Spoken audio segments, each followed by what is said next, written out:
Dito po ay mga halaman na ganyan. Di ko po alam po mga baby pa lang siya, bagong tubo.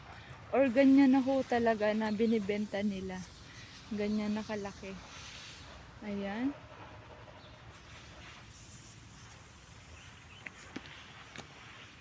Ayan, iba't ibang klaseng tanim ang makikita nyo ho dito sa Kfar Saba.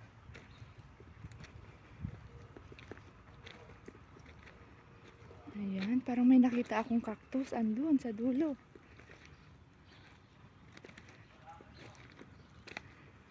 Ayan po.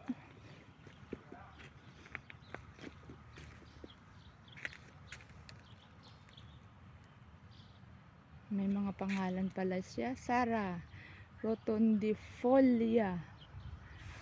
Ayan. Ayun yung ano, yung ang gaganda oh.